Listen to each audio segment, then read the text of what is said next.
What the I don't understand the logic. I don't get what brings Gerry Cardinale to the place where his conclusion is, you know what will fix our problems? You know what's gonna expedite that process and make it better?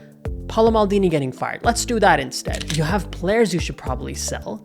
You have players you should probably sign. You have a coach who should be questioned. You go and fire the most important piece in the entire equation. This is one of those things that absolutely makes no sense to me. I'm trying to think of it from Gerry Cardinale's perspective. I'm like, okay, you put $1 billion and plus into a club. You have the perfect technical director, a person who has 1,000+ matches experience on the field. The players that you have on your field right now respect him. They're signing contract extensions, not getting that much of a pay raise for him and for his project. You have somebody who's proven to be good at negotiating contracts. He's gotten deals done. He's gotten renewals done for Leao, for Theo Hernandez. He's also gone on to freaking win you a Serie A championship. So what goes through your mind that at the end of a conclusion of a season, when you've finished in 4th place, you've renewed 2 star players? What has got to go in the back of your freaking mind, Gerry Cardinale? Now let's go into a little bit of a backstory. So what happened after the firing of, after the retirement of Paolo Maldini? Look, this is how mad I feel right now. Retirement of Zlatan Ibrahimovic. So here's a massive telltale of how clueless this Gerry Cardinale guy is. Ibrahimovic retires. He doesn't even step on the field to congratulate him. He didn't step on the field during his presentation of his retirement. I mean, bro, you're already in the stands. Come down, congratulate one of the biggest pieces, biggest assets this team has had for over a decade. But no, Cardinale doesn't do that. You know he's disconnected from this team. I have now been hearing that he actually didn't even know what AC Milan was till 3 years ago. It's 3 years back that he found out what AC Milan is. After buying the club, he was surprised. He was surprised to realize we had 7 Champions League titles. After buying the club! How do you not know that before? Why are you buying the club? So he has no connection that he wants to come on the field and congratulate Ibrahimovic on his retirement. And the next day, for us, I'm going back into the backstory. For us, we feel like, okay, this is going to be a conversation between Cardinale and Maldini. A lot of news reports were reporting this, that there's a meeting that is scheduled between the two of them. Okay, great. We're probably going to talk about the Mercato. Maybe Paolo Maldini is going to come out. And just like he did in that interview with CBS, where he mentioned, hey, we need more investment. We need more investment now. Pretty strange moment because I think we are not there, like, with the top clubs, but we are here. So, we have to be brave and smart enough, to understand the moment. And to make investment now. Maybe Maldini is going to go there, make his case and be like, hey, Gerry, look, we want to take the next step now. We have signed our star players to contract renewals. I think it's time to invest a little bit more money. That's what everybody was expecting from this meeting. And this person turns around. All the reports are now suggesting, before it was like it was a couple hours and they just couldn't come up to an agreement. They're going to see if they can, find some type of harmony in their relationship. No. The meeting only lasted a few minutes, and the meeting essentially was Gerry Cardinale coming in to tell Paolo Maldini that he's fired. Paolo Maldini is fired. Let that sink in. I called my girlfriend and I told her Paolo Maldini is fired. She knows nothing about football, and her reaction was, what? None of these people in my life have any interest in football. They all know who Paolo Maldini is, because AC Milan and Paolo Maldini are synonymous. It's one. And the reality is we have no idea how the players are going to react to this, because Rafael Leao obviously tweeting this out, wondering what the heck was he doing agreeing to a 5-year extension with this joke club. And maybe I'm crazy, but I'm going to say this.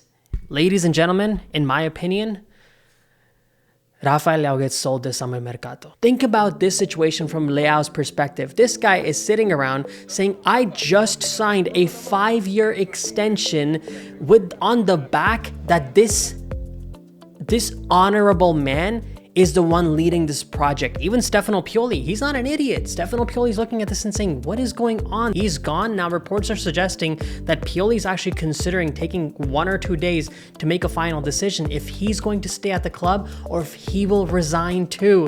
If he goes, Maldini's out. I don't have a doubt that a lot of players are going to start asking for transfer requests. No doubt about it. You know, I was listening to Milan Weekly podcast Spaces, and someone was mentioning there, he wanted to turn them, that Gerry Cardinale came out and said he wanted to turn AC Milan into the Yankees. Then do that. What the are you doing? That's not the Yankees. The Yankees spend, they acquire, they have good youth systems. They have a proven record of being winners. They are now winning. That's what AC Milan is doing.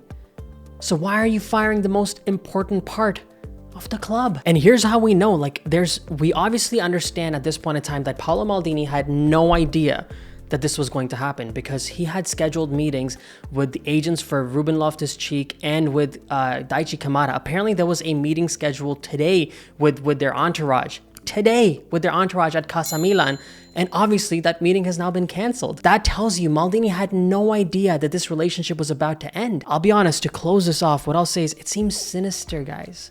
It seems wrong. It's not about it seems wrong to fire Paolo Maldini. I mean, that's a disaster. It's like you can see from the reaction of the entire Serie A community.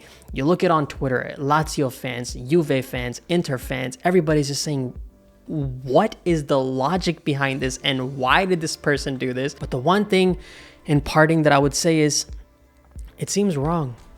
It seems sinister. You're making him convince Leao to stay here for 5 years, sign that release clause, give his heart to the team, and just pulling the rug under from everybody, from Leao, from Benacer, from Maldini, from the fans, everybody. It makes no sense. And this is where I'm going to say something a little bit personal, because I feel like it's probably just the time to say it. I had the opportunity to meet Paolo Maldini once in Toronto. I don't know if I've ever met a celebrity as kind as that guy. It's just the smallest things that you can pick up on. I've told the story a few times, and because Paulo's not here anymore, at least as a technical director, I think I just want to close off with this personal story. He stood there, took pictures with everybody, signed everybody's shirts or whatever it was. And a lot of the times people like this, they try to either stay away from fans, or they are rushed around fans. They just want to, just sign it, take pictures, and just walk away. Paolo Maldini stood there, had proper conversations with people, and it was a crowd. It wasn't just 2-3 people. It was a crowd of people. Took pictures with everybody, didn't miss anybody. And you know what he did when he was walking away? He just turns around and says, "Hey, did you guys all get good pictures, or does anyone want to take more pictures with me?" And I actually said, I was like, "Yeah, can I get one more?" And he's like, "Sure, come, let's take another picture." And I took a better picture with him. And it's like, you don't meet a lot of people who are that genuinely nice and that genuinely kind to strangers, essentially. And you look at how Thierry Henry talks about Maldini, you look at how Jamie Carragher talks about Maldini, Mika Richards talking about him on CBS Sports, and you just look at the kind of respect that he commands from the entire football community. And this person, who has known AC Milan's existence for 3 years, didn't know that they were 7-time champions till after buying the club, has that person as his technical director, has the good fortune of having that person as his technical director and not somebody else. Somebody who cares about the club and is fully invested in this club for 3 generations, comes in and so heartlessly and so unintelligently fires the guy. Gerry Cardinale is either an absolute genius who's seen something great for the future, or he's the biggest Only time will tell. But I think it's important to acknowledge what Paolo Maldini did for this club. Brought us from absolute nothingness, from the banter era where we were dying off as a brand and as a team, put the right pieces in, got the right players, turned us into Champions League team, made us Serie A champions, got number 19 for us, and made us progress even more in the Champions League further. I can only imagine what the future would have been with Maldini as our technical director. Can't do it anymore, but an absolute icon and one of the greatest men that I've ever met. So yeah, I mean, I'm gonna close this off. Obviously, the depression is gonna sink in soon, or already has. But yeah, as always, no matter what, I don't even know how I used to do it. Forza Milan, Forza Paolo Maldini. Grazie mille Paolo, e ciao tutti.